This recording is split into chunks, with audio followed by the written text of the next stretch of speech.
সুজলা সুফলা শস্য শ্যামলা আমাদের এই সোনার বাংলা। পর্যটনের অপার সম্ভাবনাময় এই দেশে তারপর আমরা ভ্রমণ বলতে এখনও কেবল কক্সবাজারের সমুদ্র সৈকত আর পার্বত্য চট্টগ্রাম বা সিলেটের পাহাড় টিলা ঘুরতে যাওয়াকেই বুঝি। চিরায়ত গ্রাম বাংলা যে কি দারুণ সৌন্দর্যের পসরা নিয়ে ৬টি ভিন্ন ঋতুতে আমাদের জন্য অপেক্ষা করে আছে, সেটা সবসময় আমাদের চোখ এড়িয়ে যায়। যে জিনিস যত সহজলভ্য তার গুরুত্ববোধ হয় ততই কম। অথচ নদীমাতৃক বাংলার গ্রামীণ ট্যুরিজমকে একটু গুছিয়ে তুলে ধরতে পারলেই আমরা সহজেই বিদেশি পর্যটক পর্যন্ত আকৃষ্ট করতে পারতাম আমাদের দেশে। লালফুল লালফুল লালফুল ওই লালফুল লালফুল লালফুল লালফুল লালফুল এটাই লাল ফুল। জি।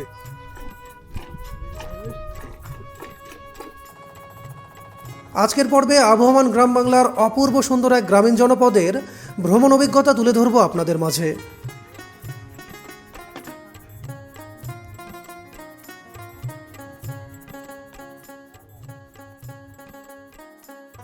দর্শক বন্ধুরা, আসসালামু আলাইকুম। অবস্থান করছি এখন সিরাজগঞ্জের শাহজাদপুরে। আজকে যাব শাহজাদপুরের খুবই চমৎকার একটা জায়গা, রেশমবাড়ি বিলে।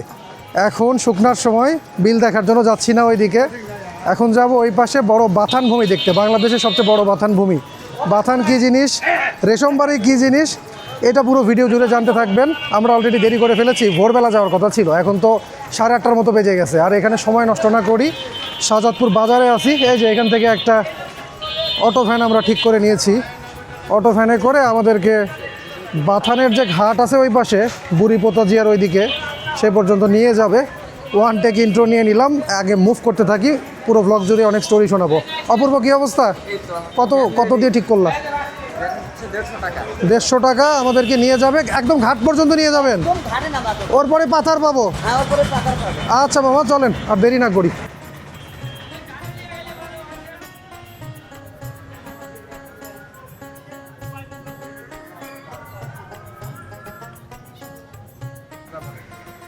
আচ্ছা, চলার পথে আরেকটা ব্যাপার শেয়ার করি।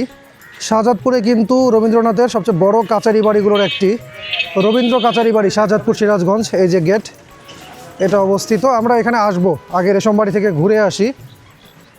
এইখানে কয়টা পর্যন্ত যেন থাকা, মানে মুভ করতে দেয়? 6টা। এখন হচ্ছে গ্রীষ্মকালীন সময়, আমরা হলো 6টা পর্যন্ত এটা খোলা পাবো। 6টা পর্যন্ত খোলা থাকে না? হ্যাঁ, আচ্ছা ঠিক আছে, কাচারি বাড়ির ভিতর থেকে ঘুরে নিয়ে আসবো। এখন হচ্ছে মুভ করি আগে। শাহজাদপুরের সাথে রবীন্দ্রনাথ ঠাকুরের ইতিহাস ওতপ্রোতভাবে জড়িত। একটু পরেই এই ব্যাপারে আমরা জানতে থাকব।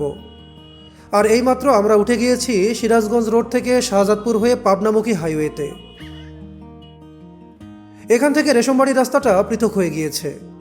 মোটের উপরে 7 থেকে 8 কিলোমিটারের মতো দূরত্ব হবে।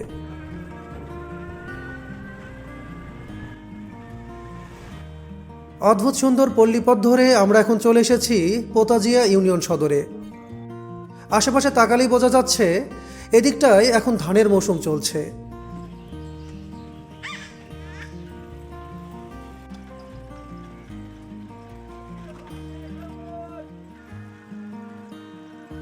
মাশাআল্লাহ, পথের শুরুতেই এমন অপার্থিব এক ফ্রেম আমাদের সামনে খুলে যাবে এমনটা আসলে চিন্তাই করিনি।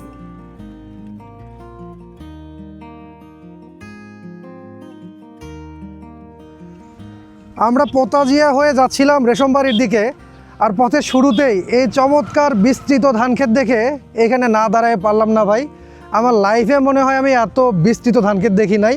হাওরের দিকে এরকম বড় বড় ধানক্ষেত ভিডিওতে দেখে এসেছি, তবে হাওর অঞ্চল আমার শুকনার সময় ভিজিট করা হয়নি।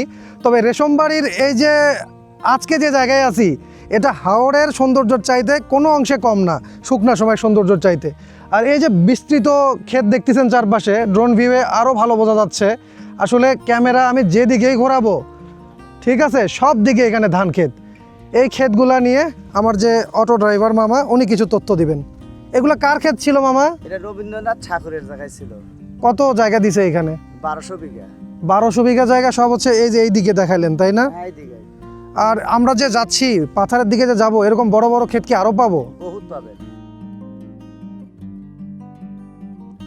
যতদূর চোখ যায় সবই ধানের ক্ষেত। এমনিতে তো আর আমাদের দেশ সারা বিশ্বে ধান উৎপাদনে এখন 3য় স্থানে নয়। ধান কাটার সিজনকে কেন্দ্র করে পুরো এলাকার লোকজন এখন মহাব্যস্ত সময় কাটাচ্ছেন।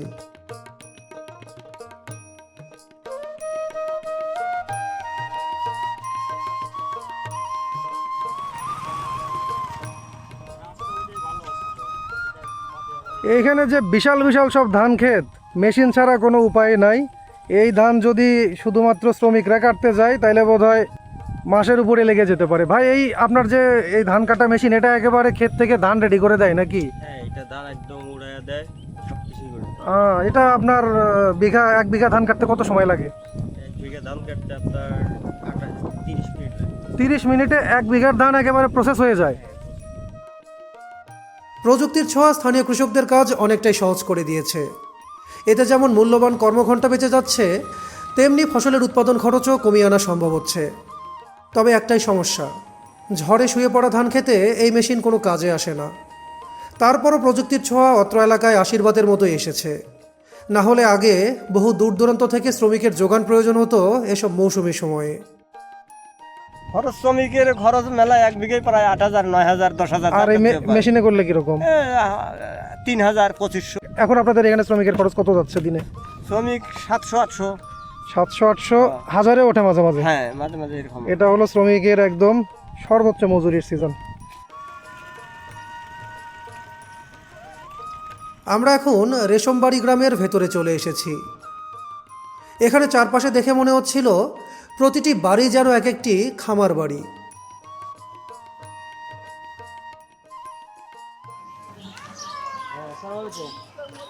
এই দিকটায় প্রতিটা বাড়ি যেন এক একটা খামার, আর ভেতরে বড় বড় বাথান এরিয়া তো আছেই। আর বাথানে দিনে 2 বার করে দুধ দহন করা হয়, ভোরবেলা একবার আর দুপুরের দিকে একবার। সমিতিতে দুধ চলে আসে। তারপরে ওই যে সাইনটা দেখতে পাচ্ছেন, এই সাইনের সাথে অনেকেই হয়তোবা পরিচিত, মিল্ক ভিটার সাইন। এখান থেকে দুধ চলে যায় মিল্ক ভিটার ফ্যাক্টরিতে। এছাড়াও আরও অনেক দুগ্ধ প্রক্রিয়াজাতকরণ ফ্যাক্টরি এইদিকে আছে, সেদিকেও দুধ চলে যায়। আর এই যে দেখতে পাচ্ছেন একটা ছোট গোয়াল ঘর, ছোট না বড় সড়ো গোয়াল ঘরই। আর এখানে মনে হয় মানুষের বাড়ির চেয়ে গোয়াল ঘর বেশি।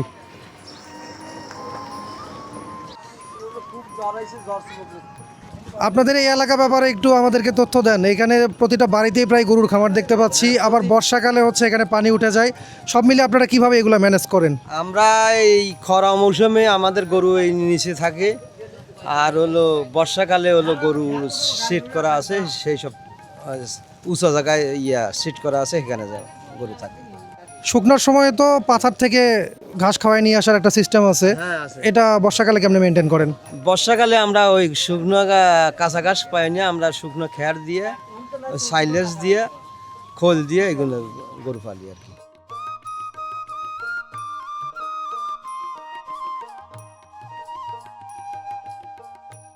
ওই যে দেখছেন বাবা কত গরু, ওইগুলা এই যে দূরে ওই যে দূরে।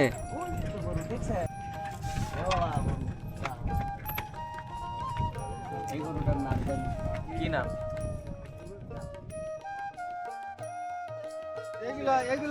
আমরা বাথানের বেশ কাছাকাছি চলে এসেছি। এখান থেকে পেছনে দেখা যাচ্ছে ওই যে ওইদিকে এই পাশে একেবারে গিজ গিজ করতেছে গরু।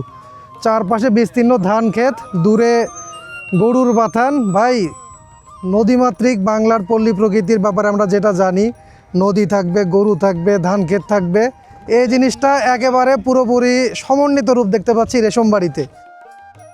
এই দৃশ্যটাকে যদি নিউজিল্যান্ডের বিশেষ এক ল্যান্ডস্কেপের সাথে তুলনা করে ফেলি, আমার মনে হয় এতটুকু অত্যুক্তি হবে না। সামনে পথ এগুতেই দেখতে পেলাম জমিতে ধান কাটা কৃষকেরা সকালের খাবারের বিরতি নিচ্ছেন। একটুখানি গল্প হয়ে যাক। তো কি অবস্থা এখানে খেতে? এবার ধান টান কেমন হয়েছে? কাল বৈশাখীর জন্য এবার বেশি তাণ্ডব হয়েছে। এতে ক্ষতি হয়েছে নাকি কোনো? ক্ষতি তো হয়েছে, ধানটা পড়ে গেছে, ধানটা মনে করেন নিচের পাটা হয়তো নষ্ট হয়ে গেছে জায়গায় জায়গায়। বিঘা প্রতি কত মন করে পাচ্ছেন এবার? 20 মন 22 মন এরকম হয়। দাম কিরকম বাজারে? দামে তো দাম নাই, 700-800 টাকা মন দাম। 800 টাকা মন। 700-800 টাকা মন দাম। ধানের দাম কম দেয়, পাটির দামও দিতেছে না। পাটির দাম দিতে হলো 1000 টাকা জায়গায় 600 টাকা 800 টাকা যেখানে যায় শুধু অভিযোগ আর অভিযোগ, তাইলে অভিযোগ ছাড়া সেক্টর বাংলাদেশের কোনটা আছে? বাড়ানো দিলে আমার বাইরের দাম তো হচ্ছে না। এবার ঠিকঠাক তেল পাইছেন? তেল বাড়িছে কিন্তু তেলের দাম বেশি দেখে লাগতেছে। খিচুড়ি খাইতে পারলে তো ভালো লাগতো, কিন্তু আমরা আরো দূরে যাব, পাথানের দিকে যাব, খাওয়া দাওয়া করে বের হইছি। আমের আচার খান আপনি, সমস্যা নাই, বলার জন্য অনেক ধন্যবাদ। ধান ক্ষেতের সৌন্দর্যও যে ট্যুরিজমের অংশ হতে পারে, এই ভ্রমণে সেটা নতুন করে উপলব্ধি করলাম। আমরা প্রথমে পোতাজিয়া ইউনিয়ন বাজার পার করেছি, তারপরে হচ্ছে রেশমবাড়ি বিল পার করলাম। রাসুনবাড়ি বিল পার করে ধলাই নদীতে চলে আইছি আমরা। আমরা তারপরে এখন ধলাই নদীর তীরে চলে এসেছি। আর ওই যে দূর থেকে দেখতেছিলাম বাথান ভূমিটা ঠিক ধলাই নদীর ওপারেই। এখানে মূলত নদীটা পার হতে হবে বাথানিদের যে নৌকা, সেই নৌকাগুলোতে করে। ওই যে ওইখানে একটা নৌকা দেখা যাচ্ছে, ওইদিকে যাব। আর দেখেন ধান মাড়াইয়ের কাজ চলতেছে। এখন যেদিকে যাব সেই দিকেই ধানের এই মহাযজ্ঞ, কৃষক তার সোনার ফসল ঘরে তুলছে এবং সেটা নিয়েই তাদের মধ্যে এখন উৎসব মুখর পরিবেশ। মামা ধন্যবাদ। হ্যাঁ হ্যাঁ ঠিক আছে, হ্যাঁ ইনশাল্লাহ আপনার ছবি ঠিক মতো যাবে। মামা আমাদেরকে অনেক হেল্প করছে, অনেক থেমে থেমে আমরা এসেছি। অপূর্ব, বাংলাদেশ এত সুন্দর হতে পারে। এত সুন্দর, ওই যে নদী সাঁতরাচ্ছে, গরুগুলো সাঁতরাচ্ছে। এই মানে কোনটা রেখে কোনটা ধারণ করব ভাই, দাঁড়ান এটা একটু দেখাই দিই।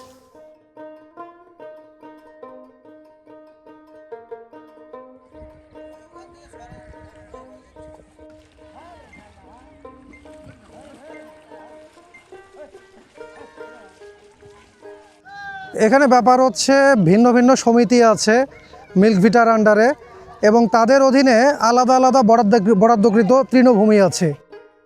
তৃণভূমিতে বাইরের খামারিদের সকালের গরু চড়ানো শেষ, তারা এখন গরুর পাল নিয়ে ঘরে ফিরছেন।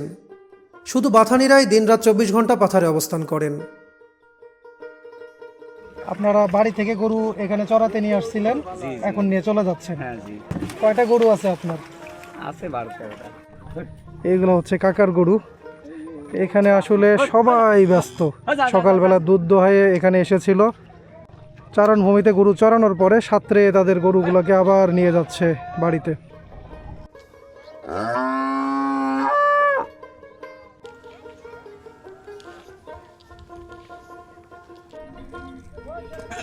ছাড়ি ছাড়ি, এই হচ্ছে এখানকার ভেড়া, লোকাল ভেড়া, দাও ছেড়ে দাও। খুবই ভদ্র। আহা, কাকা কি যে মনের সুখে নদীতে বড়শি ফেলছেন। আপনার গরু নাই? মাছ ধরা পড়ে এখানে? কি মাছ ধরা পড়ে? বাবা, নদীর ট্যাংরা। এটা কত করে বিক্রি করেন কেজি? দেখে তো লোভ লাগতেছে কাকা। নদীর মাছের স্বাদের কোনো তুলনা নাই কাকা।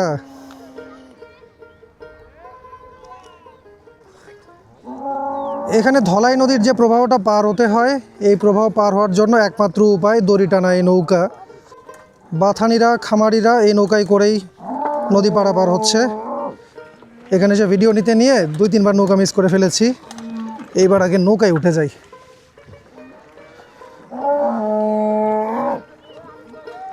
রেশমবাড়ি বাথানের যে কার্যকলাপ দেখাচ্ছি, এটা কিন্তু পুরোপুরি শুকনোর সময় নির্ভর কার্যকলাপ।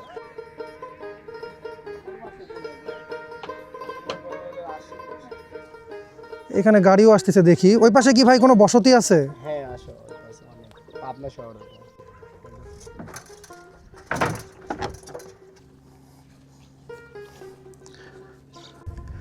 আমরা ধলাই নদী পার করে চলে এলাম এ পাশের বাথান ভূমিতে। বছরের 6 মাস চারণভূমিতে গরু এইভাবে মুক্তভাবে বিচরণ করে তার খাবার খায়। এখন সিজনের একেবারে শেষ দিক, আর মাসখানিকের মাঝে বাথানিরা গরু এখান থেকে সরাই নিয়ে যেতে বাধ্য হবেন, কারণ বড়ালের ছোট প্রবাহ তখন এই যে চারপাশে চর এরিয়া, এগুলো একেবারে গ্রাস করে নেবে। যমুনার পানি ঢুকে যাবে এইদিকে। 4-5 মাসের জন্য বাথান ব্যবস্থা এইদিকে বন্ধ থাকবে। তারপরে আবার শুকনো সময় ওনারা এইদিকে চলে আসবেন। জাম্বু ঘাস, নেপিয়ার ঘাস এসব রোপণ করে গরু এই পাশে নিয়ে এসে, ওই যে ওই পাশে দেখা যাচ্ছে অস্থায়ী বসতি, গরু থাকে, মানুষ থাকে, রাখালরা থাকে। এই ব্যবস্থাকে বলা হয় বাথান ব্যবস্থা।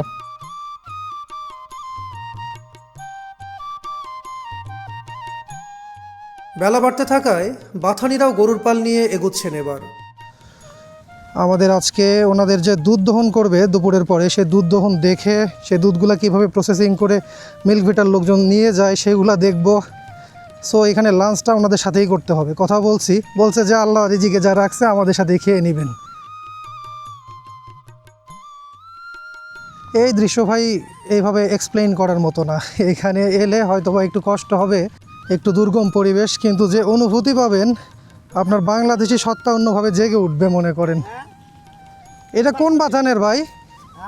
কোন বাথানের গরু? এই 3টা বাথান দেখা যাচ্ছে, যে কোনটা মাঝখানে নাকি? কতগুলা গরু আছে? 200 আপনারা কয়জন এখানে গরু দেখাশোনা করেন? 8জন মহিলা আর একটা বাছুর হাল।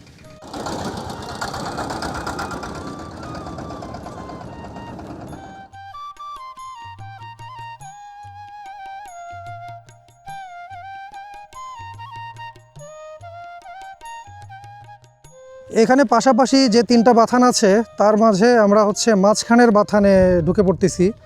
আর আসার পরে দেখলাম এখানে কিন্তু দেখেন সীমানা নির্দিষ্ট করে দেয়া আছে, এই যে বাঁশের বেড়া দিয়ে চারিদিকে ঘিরে দেয়া আছে। ভাইজান কেমন আছেন? এগুলা কি ভুসি? একটু ওদের সাথে কথা বলুন, আমি কাজ করছি। আচ্ছা ঠিক আছে ভাই, কাজ নিয়ে ব্যস্ত। আসলে এখানে আসার পরে কাউকে যে আটকে রেখে একটু সাক্ষাৎকার নিব অপূর্ব, সেই উপায় নাই, সবাই কাজে ব্যস্ত। আসার পর থেকে দেখতেছি অনবরত কাজে ওনারা পরিশ্রম করে যাচ্ছেন।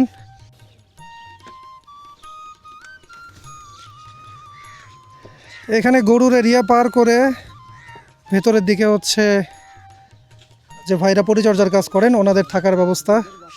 আসসালামু আলাইকুম। ওয়ালাইকুম আসসালাম। কেমন আছেন ভাইজান? আলহামদুলিল্লাহ, ইনশাআল্লাহ আল্লাহ ভালোই রাখেছে ভাই। আপনার নাম? আমার নাম মেহেদি হাসান জুন, ওরফে প্যারাসুট ব্র্যাকেটে ইয়াদ। এ কি নাম শোনালেন? এখন বাথান নিয়ে আমাদেরকে একটু গল্প শোনান। এই বাথান নিয়ে কতগুলা গরু, কেমন কি বলেন? আমি বাতানের অ্যাড্রেস কমই জানি, হয়তো আমি সিরাজগঞ্জ শাহজাদপুরের, আমি 1 মিনিটে 250 গ্রামের নাম বলতে পারি। আব্দুল মান্নানের লাউদবাড়ি বাথানে আমাদের এক বড় ভাই এসেছে, তাই বাস্তবে আমার মুখ থেকে 250 গ্রামের নাম তারে শুনিয়ে দেব। দুলরি ডজনে বিলসনালে দেমু গাগসবাড়ি তেরখদাল অদাস আপনি পিডিয়াটা তাকলমে দ্বারা বনাদি সরগাম পিগালে শিবপুর বিশেষপুর বনপুর মশা বাদালানে বার্গা বাইক ষাট গেছে আদল দানিগাতে একদন্ত সরঙ্গের বনগা বনগাছি দিল মশো হচ্ছার তার গা আদান অন্য চন্ন বাচ্চা মা কপাট কলকাশা হাত নুকলি বাদাল দেহাল চাপড়ে আরে পাট গাকে জামসিনে বেড়া মোহনের পাঙ্গাছি গয়টা কলবের। সাংঘাতিক অবস্থা, এটা মনে রাখছেন কেমনে? এটা তো মনে করো ব্যাপক প্রতিভা। সারা সকাল অনেক খাওয়া দাওয়া হয়েছে, এখন বাথানে শুয়ে বসে গরুর জাবর কাটার পালা। খেয়াল করে দেখলাম এখানে খামারে অল্প পরিমাণে ভেড়া আর গারলও রাখেন তারা। বাছুরের জন্য আছে আলাদা শেড, সেগুলোর পরিচর্যাও আলাদা।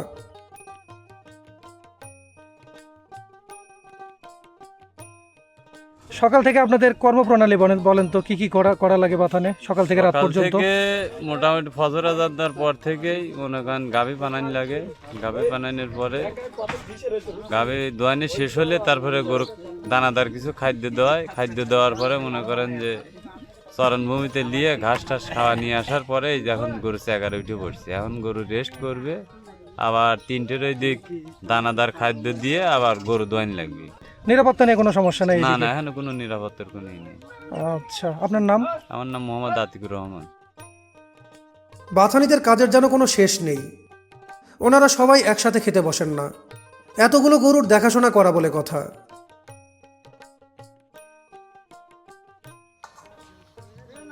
এখন বাজে সময় 1টা, আমরা বসে আছি। বললাম যে আপনারা আগে খাওয়া দাওয়া করে নেন, তারপরে আমরা খাবো। ওনাদের কথা যে আমাদের খাওয়া দাওয়া কখন কি করব কোনো ঠিক নাই, আপনারা আগে শুরু করে দেন।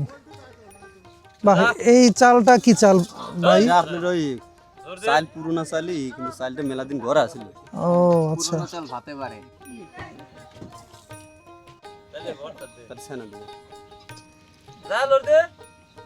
অপূর্ব, তুমি তো বাথানে বসে একেবারে এখানকার ফ্রেশ দুধ খাওয়ার সৌভাগ্য পেয়ে যাচ্ছ। একদম খাঁটি দুধ, একদম খাঁটি চালের ভাত। আলু ভর্তা, আহ আপনার হলো ডাউল। ডাল ডাল ভর্তা এটা, মাশাল্লাহ মাশাল্লাহ। এটা কি খাঁটি সরিষার তেল নাকি? মাল ডাল ভর্তা, ভাত আর হচ্ছে খাঁটি সরিষার তেল। আমি হচ্ছে ঝাল আইটেমে, আর অপূর্ব দুধ দুধ ভাত খেতে মামা বাড়িতে আসছে অপূর্ব। আতিথেয়তার খাওয়া ভাই, এটা 5 স্টার হোটেলের এক্সপিরিয়েন্সকে হার মানাবে। সরিষার তেল দেওয়ার পরে স্বাদ বেড়ে গেছে।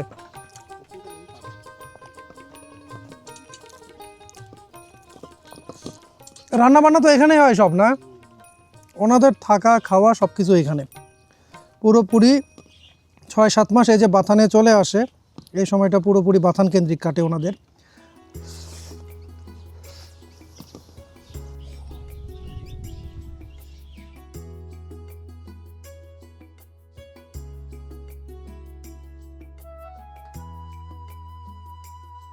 কারো জন্য আবার বাড়ি থেকে বাবা কিংবা দাদা ভালোবেসে শখ করে একটু ঘরের খাবার নিয়ে এসেছেন, সাথে তিনিও খেয়ে নিচ্ছেন।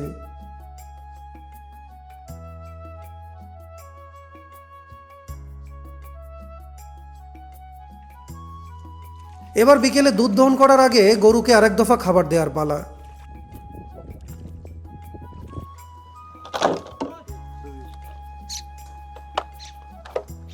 নাম ধরে ডাকলে শুনতে পায়, বুঝতে পারে? সেটা কি এখন ডাকলে আসবে?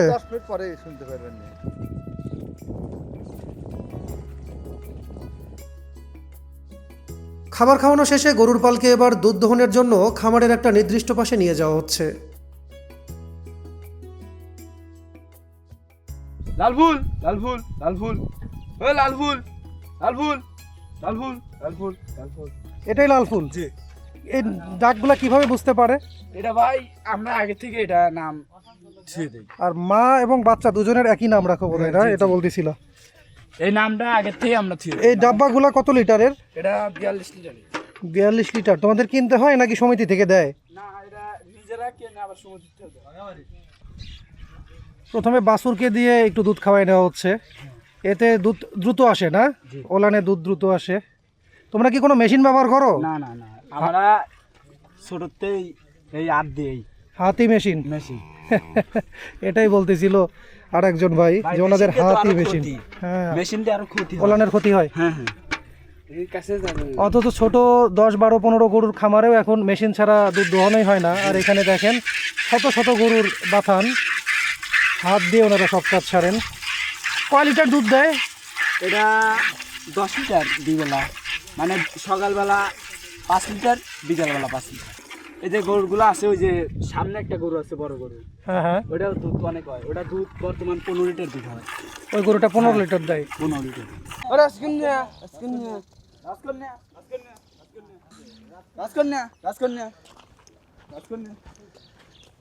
বাবা, এটা তো একেবারে, ওই দেখেন রাজকন্যার মেয়ে এসে রাজকন্যার দুধ খাওয়া শুরু করে দিল। মানে রাজকন্যা বলে ডেকে ডেকে বাছুরটাকে নিয়ে আসা হলো একদিক থেকে, আর রাজকন্যাকে এই যে গরু দেখতেছেন কতগুলা গাভী এখানে, এর মাঝে থেকে রাজকন্যা কিন্তু ঠিকই এগিয়ে এসেছে।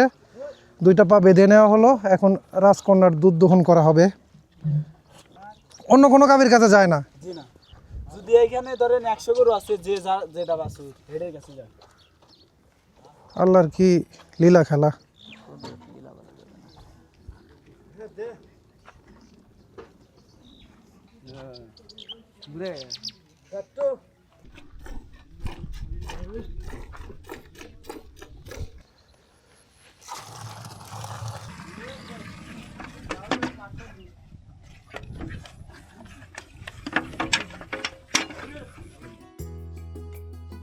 এর ফাঁকে চলছে বাথানিদের রাতের খাবারের আয়োজন। নিজেদের মধ্যে রান্নায় যে একটু দক্ষ, তাকে নিতে হয় এই মহাদায়িত্ব। 4টা বাজতেই সমিতি থেকে দুধ সংগ্রহের জন্য লোক চলে এসেছে। তার কাজ দুধ মাপজোক করে বড় ড্রামে করে রেশম বাড়িতে নিয়ে যাওয়া।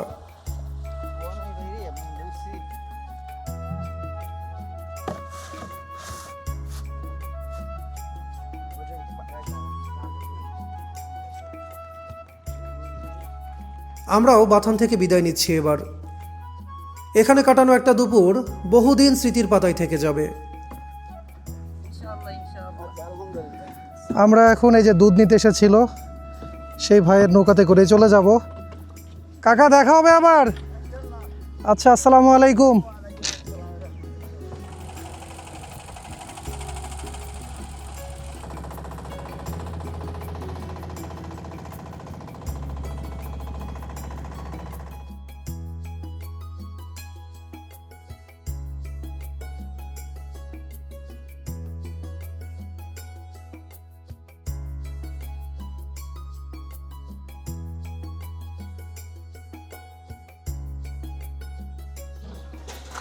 বাথান থেকে দুধের গাড়িতে করে আমরা চলে এসেছি এখন রেশমবাড়ি।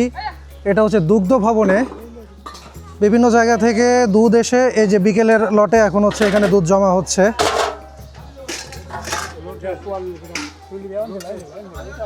দুধ কোথায় থেকে আসতেছে এগুলা কাকা?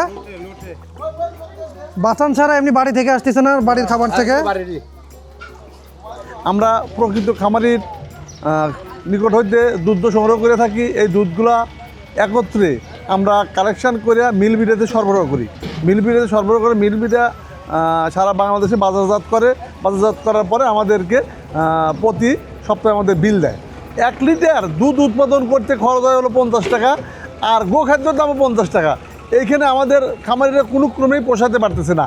এখন আমাদের দাবি মাননীয় প্রধানমন্ত্রীর কাছে, আমাদের এই দুধ শিল্পকে বাঁচায় রেখে আমাদের খামারিকে বাঁচায় রাখার জন্য বিশেষভাবে অনুরোধ করছি। যদি প্রধানমন্ত্রী হস্তক্ষেপ না করে এই প্রতিষ্ঠান কোনো ক্রমেই এই খামারিদের বাঁচায় রাখা সম্ভব হবে না।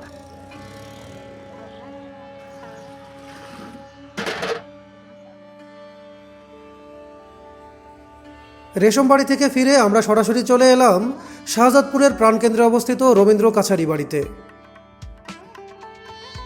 1842 সালে রবীন্দ্রনাথ ঠাকুরের দাদা প্রিন্স দ্বারকানাথ ঠাকুর ব্রিটিশ আমলের নীলকরদের তৈরি করা এই ভবনটি কিনে নেন।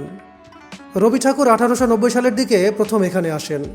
দীর্ঘ সময় শাহজাদপুরের জমিদারি তদারকি করেন। এখানে বসেই তিনি লিখেছেন সোনার তরী, চিত্রা, চৈতালি, ছিন্নপত্র, পোস্টমাস্টার, যমুনা সহ বহু কবিতা ও গল্প।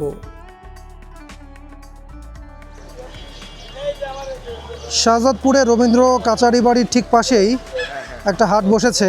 এটা হচ্ছে এইখানকার কাপড়ের হাট। শাহজাদপুর তাঁত শিল্পের জন্য বিখ্যাত এবং তাঁত শিল্পকে কেন্দ্র করে এখানে কাপড়ের হাট বসে। শাহজাদপুরের স্থানীয় দুই ছোট ভাই আদিল এবং দিহান এই হাটে আমার সাথে জয়েন করে। তিয়াম ভাই, আপনাকে বলছিলাম যে শাহজাদপুর হাটটা ঘুরে দেখাবো, কিন্তু লাকিলি হচ্ছে আজকে হাটবার। আমাদের হচ্ছে প্রতি মঙ্গলবার এবং হচ্ছে শনিবার করে হাটবার, এবং হচ্ছে আপনার বুধবার এবং রবিবার করে হচ্ছে সকালের মধ্যে হাটটা শেষ হয়ে যায়। মানে আমাদের মোটামুটি উত্তরবঙ্গ প্লাস সারা বাংলাদেশের মধ্যে বিখ্যাত একটা হাট এটা। আর হচ্ছে এখানে সব পাইকারি দামে আর কি মানে হোলসেল করা হয় আর কি। আপনি আসেন, আমি লুঙ্গিগুলো দেখাই। এই যে লুঙ্গিগুলো আমাদের এখানে যে তাঁতের লুঙ্গিগুলো পাওয়া যায়, এগুলো কিন্তু খুবই চমৎকার সুতা কোয়ালিটির। এটার বুনন সারা বাংলাদেশের মধ্যে বিখ্যাত আমাদের এই লুঙ্গি। দাম ভাইয়া বিভিন্ন দাম। এখানে মনে করেন যে 200 টাকা 180 টাকার থেকে লুঙ্গি শুরু হয়, এবং হচ্ছে 1000 টাকা 1200 1400 2-3 হাজার টাকারও লুঙ্গি পাওয়া যায়। এর বাইরে এই যে এইদিকে আসেন, এখানে গামছা। এখানকার গামছাগুলো কিন্তু খুবই চমৎকার, সুতি গামছা, এবং হচ্ছে অনেক ভেরিয়েন্ট এখানে পাওয়া যায়। লুঙ্গি গামছা এখানকার মধ্যে সবথেকে বেশি বিখ্যাত। ধন্যবাদ আদিলকে শাহজাদপুরের ঐতিহ্যবাহী এই কাপড়ের হাটটা দেখানোর জন্য। ও ছিল বলেই কাপড়ের হাটটা বোধহয় আরও ভালো করে এক্সপ্লোর করা হলো। আদিল, আমরা এখন শামুকদুমের মাজারের দিকে যাই। সন্ধ্যা হয়ে যাচ্ছে তো, এখন শামুকদুমের দিকে আগাই, নাহলে আবার রাত হয়ে গেলে দেখা যাবে না। চলো, আমরা এখন যাব হচ্ছে এখানে বাঙালি নদীর তীরে, আর লোকালরা বলে হচ্ছে ইছামতি নদী, সেটার তীরে অবস্থিত শাহ মখদুম রহমতুল্লাহের মাজারের দিকে।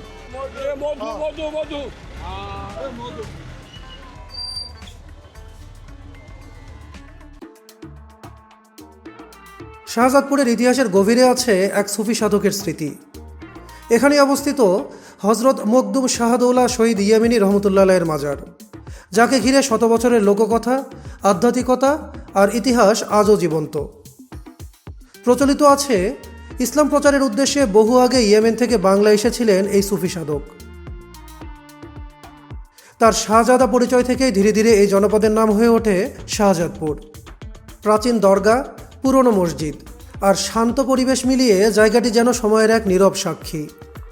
প্রতিদিন দূর দূরান্ত থেকে মানুষ এখানে আসেন জিয়ারত করতে, মানত করতে আর ইতিহাসের ছোঁয়া অনুভব করতে। এ অঞ্চলে ইসলাম প্রচারের সময় মখদুম শাহাদৌল্লাহ রহমতুল্লাহ আলাইহি বিরোধীদের সঙ্গে সংঘর্ষে শহীদ হন। এজন্য তার নামের সঙ্গে শহীদ ইয়ামিনী উপাধিও যুক্ত হয়েছে। আজকের পর্ব এখানেই শেষ করছি। আপনাদের মূল্যবান মতামত কমেন্ট করে জানাতে পারেন। ভালো থাকবেন সবাই। আল্লাহ হাফেজ।